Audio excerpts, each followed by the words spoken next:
You don't realise कि कितना काम है ये, मतलब कि क्या एनर्जी वाला काम है, क्या वो पूरी पूरी रात रिकॉर्डिंग करती थी, साड़ियाँ चेंज होती थी। आई रिमेंबर जब वो थक जाती थी तो खड़े हुए ना वो कुर्सी देते थे, तो कुर्सी पे वो जैसे बाहर रख के अपना जैसे अपने बाहर रख के she would rest a little bit, वो बैठती नहीं थी।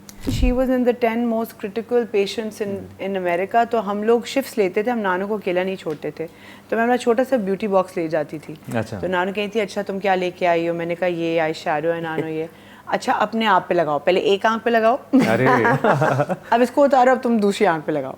अगर कोई खूबसूरत औरत है तो उसको बिल्कुल कॉम्प्लीमेंट करना। कभी नहीं कहा कि oh you know she is more beautiful और यू नो थोड़ी सी स्टिफ हो जाए। आप जिस तरह मेकअप आर्टिस्ट हैं, स्टाइलिस्ट हैं, तो वैसे तो एक्सपेक्ट किया जाता है कि नूरजहां जी की लेगेसी में कोई गाने वाला होता और वो उस उनकी आवाज़ को आगे तक पहुंचाता है, लेकिन वो जो स्टाइलिंग की लेगेसी है वो मेरे ख्याल में, ये ऑन रिकॉर्ड भी बोलना चाहिए, वो आप लेके चल रही हैं। और वो जो हुस्न तो आपकी पूरी फैमिली में माशाल्लाह ऐसा है, लेकिन जो स्टाइलिंग और लेगेसी ऑफ मेकअप, इस पे कुछ बताएं कि वो इंस्पायर किया आपको बचपन में? बिल्कुल बिल्कुल। मैंने उसको सारे माशाल्लाह फैमिली में ग्लैमरस थे, नानो मेरी सारी खाला हैं, तो जब भी लोग अब घर में उठे बच्चा देखे कि हर तरफ लग रहा है कि सब परियों की तरह थे। तो I used to be like कि, और हम छोटे से बच्चे, अभी मूछें थी और अजीब अजीब से बच्चे थे, तो I used to look at नानो and be like oh my god I want to look like that one day, you know this is what I want to be like. और मुझे याद है जब तरन्नुम रिकॉर्ड हो रहा था तो आई वाज अ किड, तो I remember one of the times I asked my mum कि मैं आज नानो के साथ रह लूँ, बिकॉज मॉम कंपेयर करनी थी। तो नानो ने कहा रहने दो इसको, मेरे साथ रहने दो, मैं ले आऊँगी। तो आई रिमेंबर कि उनकी साड़ियाँ पूरी बिचती थी। अच्छी भाई यूज्ड टू पुट कि आज कौन सी सिलेक्शन है और आप चूज़ करेंगी। तो मेरा फेवरेट अच्छी भाई कौन थे? अच्छी भाई उनके हमने एक्चुअली अपने यूट्यूब पे भी उनके साथ एक इंटरव्यू किया था। उनके one of the most closest right hand man, सब कुछ वो ऑर्गेनाइज करते थे। She spent most of her life with अच्छी भाई, was with her 24/7 जब तक उनकी बिल्कुल डेथ नहीं हुई। तो वो सब देखिए ज्वेलरी उनने निकाली, साड़ियाँ निकाली। तो मेरा सबसे फेवरेट कलर था पर्पल। मैंने कहा नाना आप पर्पल वाली साड़ी पहनो, कहती ठीक है आज मैं तुम्हारी मर्जी की पहनूंगी। फिर मैंने ज्वेलरी भी सिलेक्ट की, गोल्डन ज्वेलरी थी आई रिमेंबर। तो वो आपकी बात मानी बिल्कुल, and she made me feel so special. And I remember तैयार होगी तो आई वाज इन ऑ कि ओह माय गॉड। कौन सा गाना था? दुनिया कब चुप रहती है। It's also one of my favourites only for that reason. वो एक्चुअली यूट्यूब पे आपको मिलेगा भी, तरन्नुम का पार्ट था दुनिया कब चुप रहती है। एंड आई रिमेंबर जब शूटिंग शुरू हुई तो मुझे कुर्सी पे बिठा दिया, तो उन्होंने मुड़ के कहा कि तुम सब ने मेरी नवासी को कुर्सी पे बिठा दिया है। तो फिर 6 या सोफे आ गए हर जगह से सेट पे। तो मुझे याद है एक लाइन थी सोफों की जिसके बीच में मुझे फिर बिठा दिया उन्होंने कि आप सोफे पे बैठे, खुशी उसे कुर्सी पे बिठा दिया। एंड आई रिमेंबर कि जो पूरी रिकॉर्डिंग थी फिर उन्होंने की, और वो कितनी आई मीन लोग ये नहीं, जब मैं भी मॉडल्स और एक्टर्स के साथ हम लोग जब उनको देखते हैं, यू डोंट रियलाइज़ कि कितना काम है ये, मतलब कि क्या एनर्जी वाला काम है, क्या वो पूरी पूरी रात रिकॉर्डिंग करती थी, साड़ियाँ चेंज होती थी। आई रिमेंबर जब वो थक जाती थी तो खड़े हुए ना वो कुर्सी देते थे, तो कुर्सी पे वो जैसे बाहर रख के अपना जैसे अपने बाहर रख के she would rest a little bit, वो बैठती नहीं थी। This is after her bypass, first bypass. This is after her bypass. और जो इस वक्त मैं ये पॉडकास्ट का मकसद ये भी है कि जो इस वक्त की जनरेशन जी, जिसको हम जेन जी कहते हैं, उनके लिए जानना बड़ा ज़रूरी है कि मलका तरन्नुम नूरजहां ने उस दौर में जिसका जिक्र भी कर रही हैं, 10,000 से ज़्यादा गाने गाए। आज तक कोई सोच भी नहीं सकता।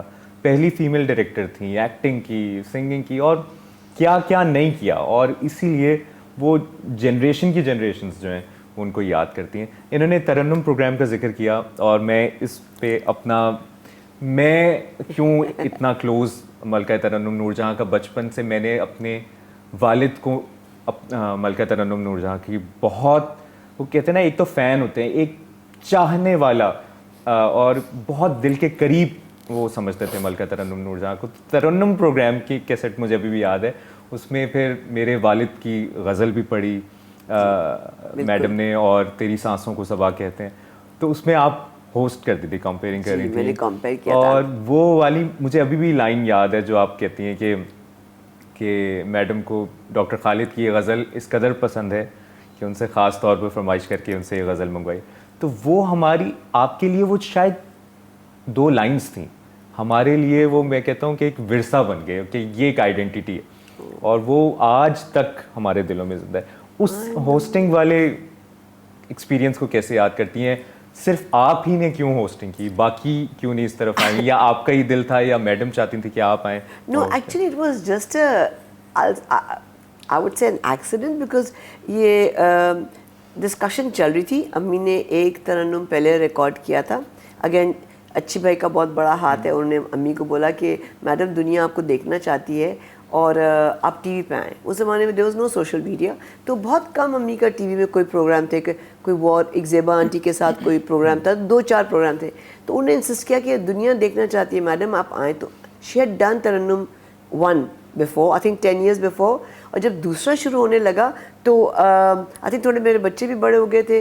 तो जब डिस्कशन हो रही थी तो आई डोंट रिमेंबर किसने मुझे बोला, मैं कुछ तनकीद कर रही थी कि ये क्या है, ये ठीक नहीं होता, ये कंपेयर सही नहीं बोल रहे समझी. So somebody said to me कि oh if you know it better, आप क्यों नहीं करती? तो मैंने कहा हाँ मैं करूँगी. It was like a challenge. किसी ने चैलेंज दिया और मैंने कहा आई टोल्ड माय मदर अम्मी मैं करूँगी. तो शी सेड ठीक है करो. तो I had never come on TV. और हम लोग तो गए थे वो कॉन्वेंट. तो कॉन्वेंट में इजी उर्दू होती है, you know, they don't teach you. तो मुझे जब मैं रोज़ सुबह सेट पे जाऊँ तो शौक से मैं भी जाती. तो वो मुझे एक पर्ची देते थे, I would memorise it and then I would memorise it. And just before अम्मी जो आती थी अपने गाने के लिए, तो मैं उस स्पॉट पे खड़े होके तो मैं अपना जो भी, and I suppose my memory was very good, तो एक आध रिकॉर्डिंग में ही वो रिकॉर्ड हो जाता था. तब तो मुझे इतना एहसास नहीं हुआ.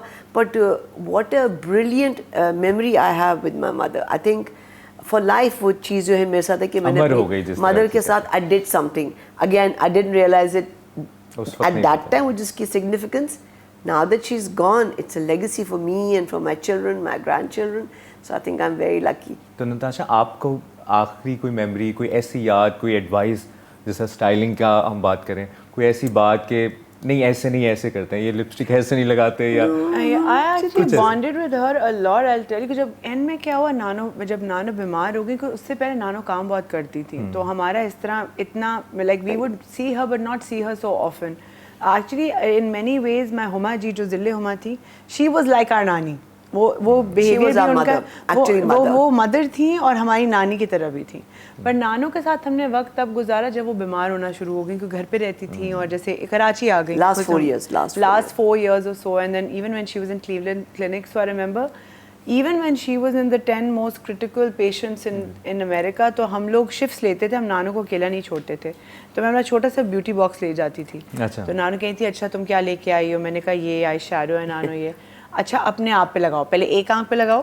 अरे अब इसको उतारो, अब तुम दूसरी आंख पे लगाओ.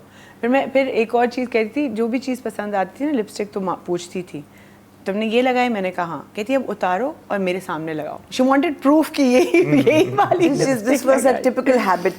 कोई अगर पसंद आ गया कोई, and she used to love beautiful people, especially beautiful women. जब भी कोई खूबसूरत औरत देखी तो उसको बुलाया, उसको प्यार किया, पूछा, और स्पेशली पूछा बेटा लिपस्टिक कौन सी लगाई है, हर एक से, हर अपने फैन से. एंड शी वुड लव के पूछे कौन सा कलर है, अच्छा मुझे लगा के दिखाओ, उतारो लगा के दिखाओ. सो इतने अम्मी के फैंस उनके फ्रेंड्स बन गए, लाइक बेस्ट फ्रेंड्स बन गए. और उनकी ये बहुत अच्छी आदत थी, हम सब ने सीखी है. मैंने कभी उनको किसी और के साथ कंपटीशन नहीं, कॉम्प्लीमेंट. अगर कोई खूबसूरत औरत है तो उसको बिल्कुल कॉम्प्लीमेंट करना. कभी नहीं कहा कि oh you know she is more beautiful, और यू नो थोड़ी सी स्टिफ हो जाए या इग्नोर करें. कभी नहीं. She would welcome and she would actually become an awe of the person. कि इतनी खूबसूरत है, तो वो अप्रिशिएट करती थी और बहुत सिक्योर खातून है. ये इस बात से ये अंदाजा होता है कि वो थी कि लोग अच्छे लगे, लोगों को कॉन्फिडेंस देना. और वो जो बेस कहते हैं ना कि किसी भी इमारत की एक बेस होती है. आपको फिर वाकई अगर आज क्यों मिलियंस में फॉलोअर्स हैं, इसलिए कि आपकी गाइड वो थी, और वो आज वो स्टाइलिंग में नजर आता है. और आप you are doing a great job माशाल्लाह. मैं आप देख रहा था आपकी इंस्टाग्राम रील्स भी, बल्कि आप दोनों भी मिलके वो बनाती हैं.